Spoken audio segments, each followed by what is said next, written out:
Good morning, class. This is Mrs. Compte here. Today we're going to discuss some topics, safe touch, personal body safety, that can be difficult or even uncomfortable to discuss at times. But it is an important topic, so we're going to have a serious discussion about it. Now, some of you may remember this topic from previous years, and if that happens, that's great. I'm glad you're remembering this important information.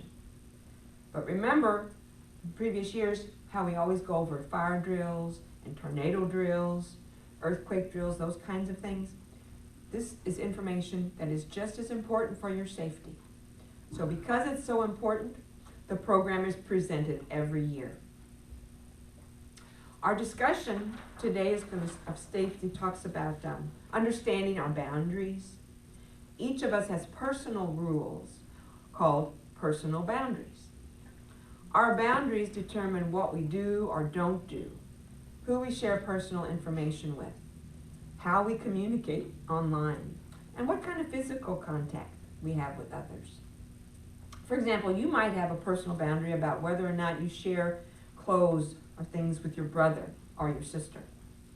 Or you might have a boundary that you'll hug your best friends, but not all of your sports teammates. There are some people who intentionally try to cross other people's boundaries.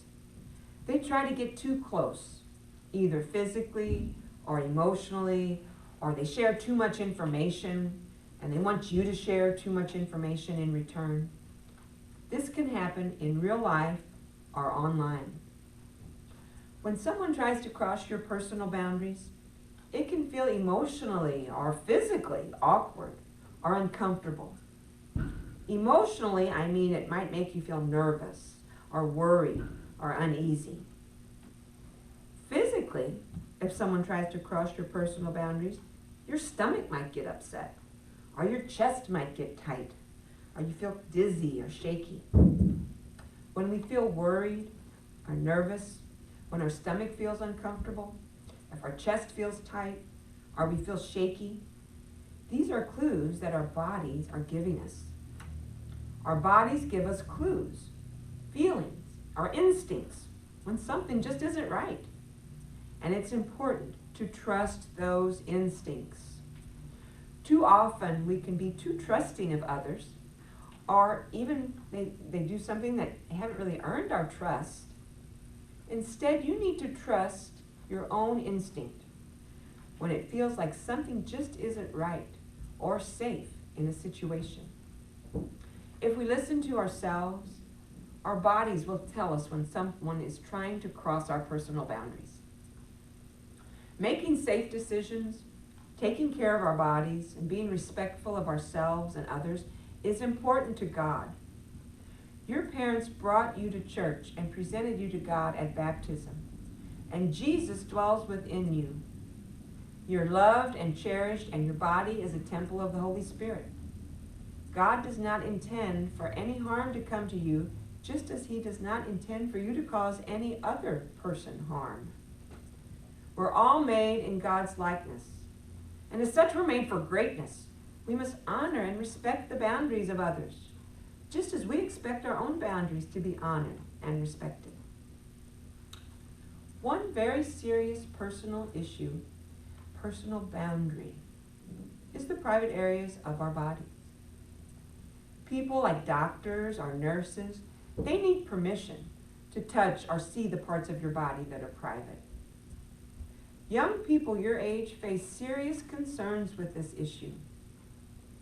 The first concern involves adults who try to cross personal boundaries with adolescents. That's you. It's okay to say no to an adult who tries to be inappropriate with you, physically or behaviorally. No adult, including relatives, friends, neighbors, adults at church, adults at school, no one has the right to touch the private areas of your body or ask you to touch their body. Students in middle school sometimes believe that only younger children can experience this type of abuse by adults. Actually, however, adolescents are at an increased, not a decreased, risk for this type of abuse. Be aware that adults who try to cross boundaries with children or teens will not usually begin with physical touching.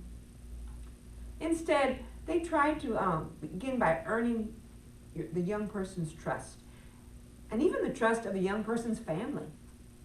They can do things like sharing secrets, giving gifts, showing the adolescent inappropriate photos or videos, or even providing the student alcohol. It's never appropriate for adults to have dating or romantic relationships with middle schoolers. When an adult's behavior gives you that gut instinct that something just isn't right, trust your instincts. Another issue today involves safety with friends and classmates. It's not always an unsafe adult who can try to cross an adolescent's personal boundaries. It's important to trust your instinct when it comes to the behaviors of people your own age, and older teenagers too. Sometimes adolescents use poor personal boundaries. They might want to share too much information, or become too close physically or emotionally.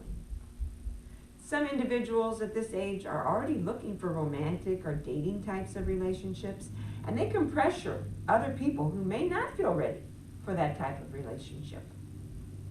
Just like with an adult, you have the right to say no and get away from any person, even someone your own age or a teenager, who makes you feel uncomfortable or who pressures you in any way.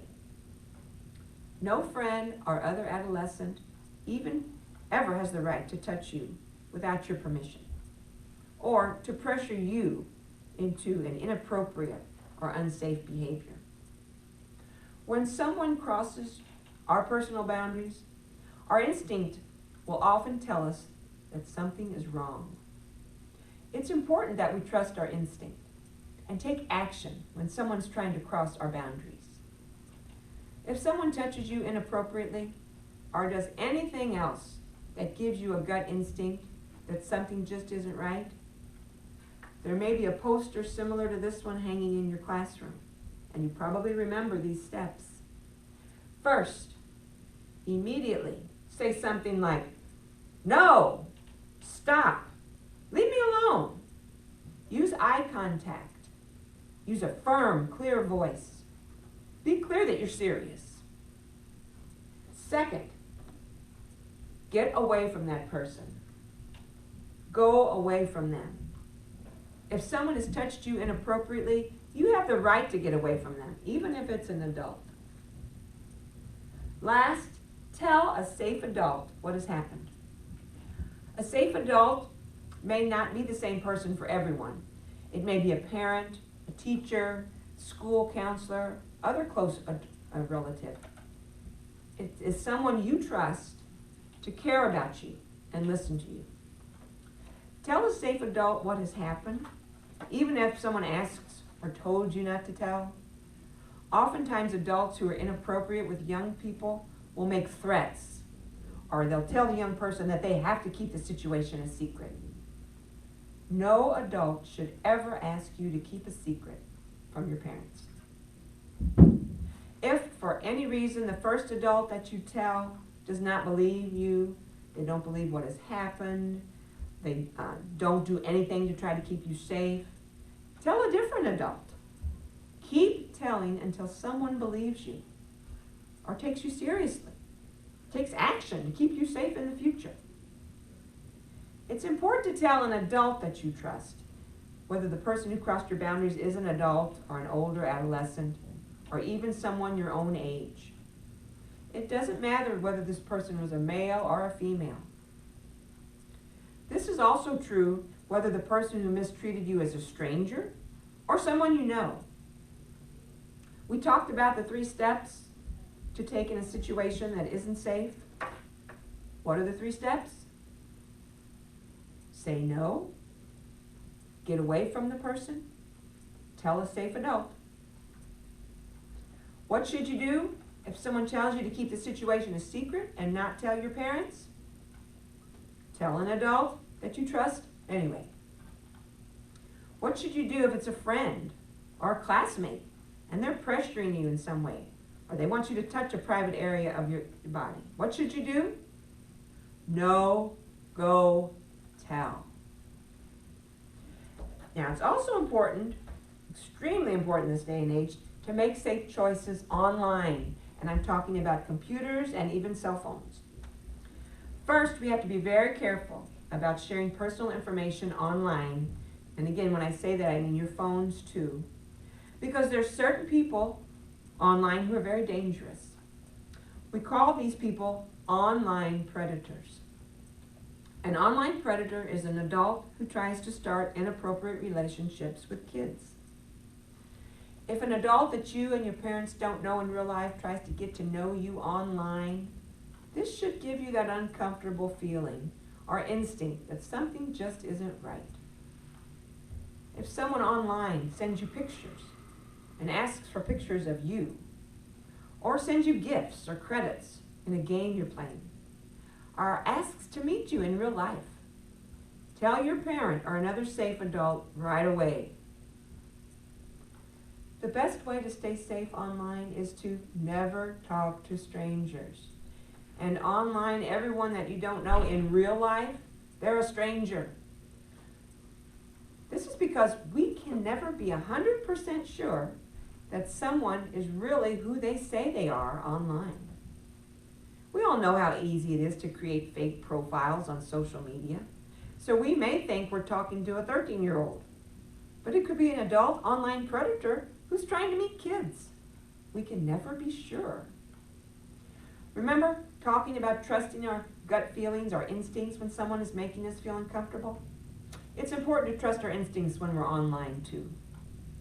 If you ever feel uncomfortable about how someone is talking to you online, or when you're playing a game, or you get a phone call from someone you don't know, stop talking to them immediately.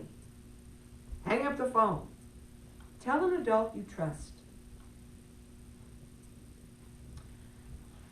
Now, I'd like the teachers to pause the video for just a minute to discuss some of these things, and especially this question.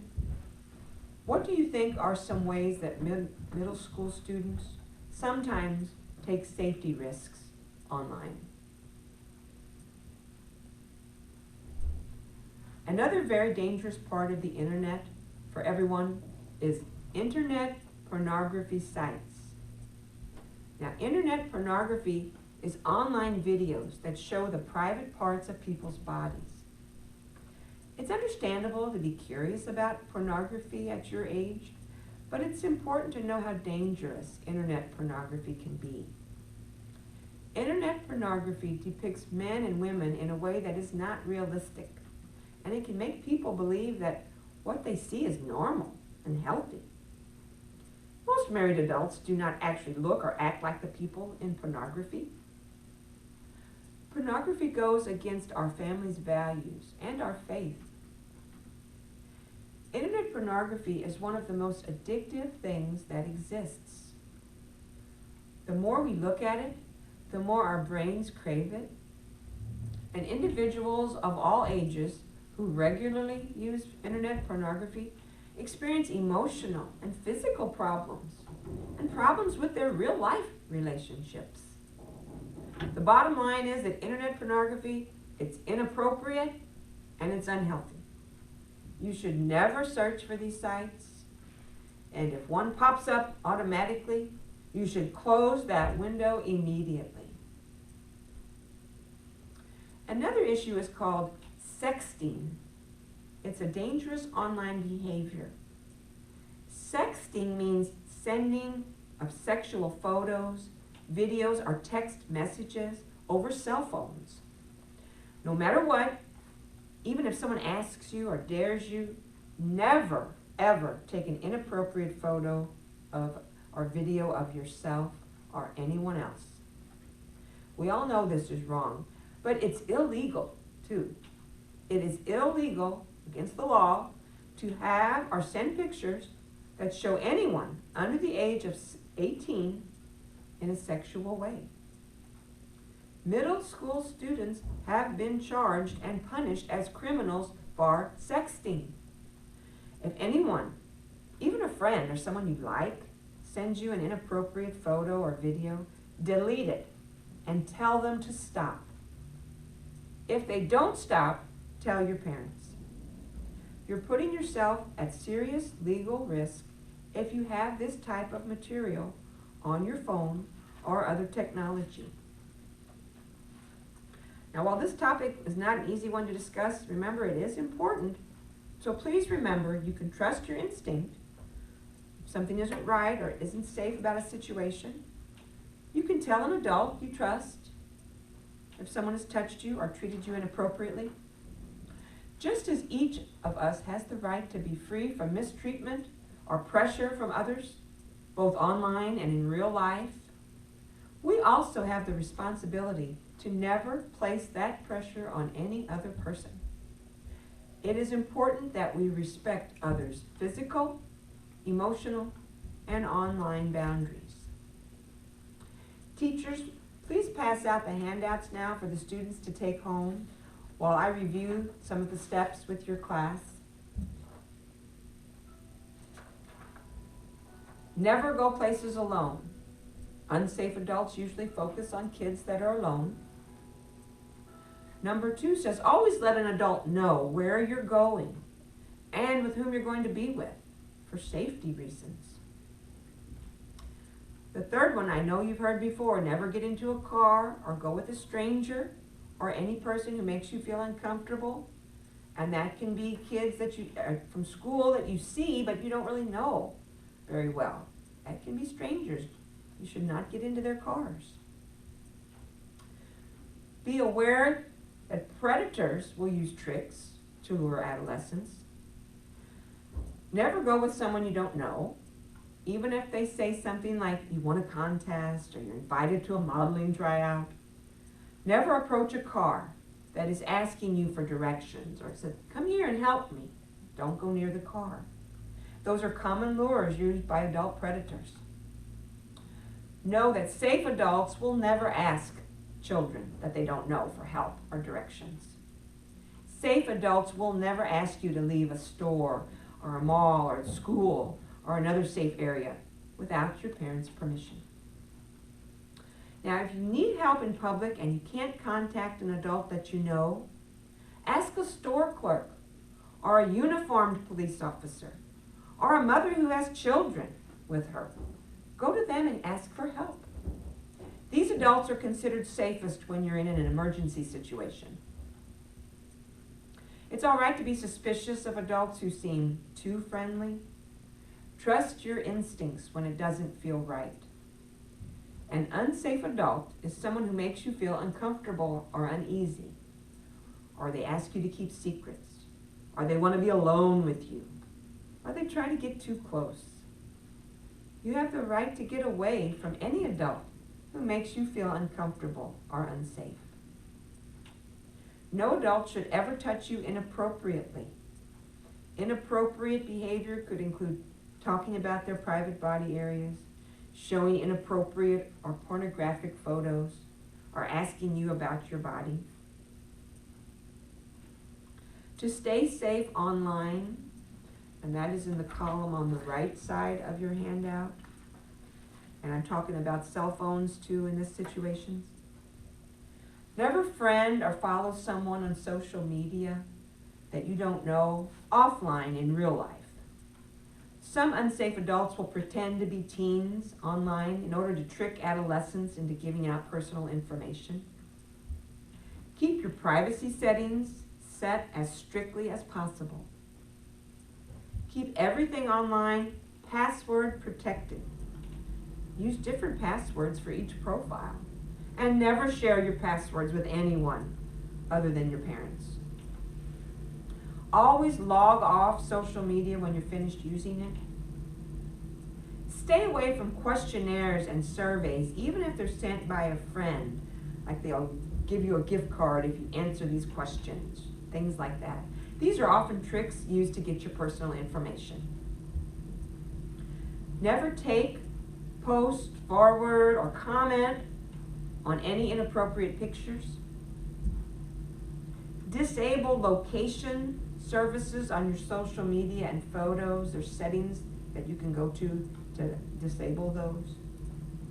And never click on a link that you don't recognize or of which you're unsure, because that can give access to your computer. Now, some people develop family passwords for emergencies. So if your family has those kind of passwords, you wouldn't go with an adult who claims that your parent is hurt or sick unless they know the family password. So you may be able to use something like that. But above all, I keep repeating, trust your instincts. If a situation doesn't feel right, leave it. Get help if needed. Remember, if someone touches or treats you inappropriately, say no, get away from the person, and tell an adult you trust for your safety and maybe for the safety of someone else that might get approached by this person. Well, thanks for listening, and I hope these help keep you safe, and I hope that you have a really great school year.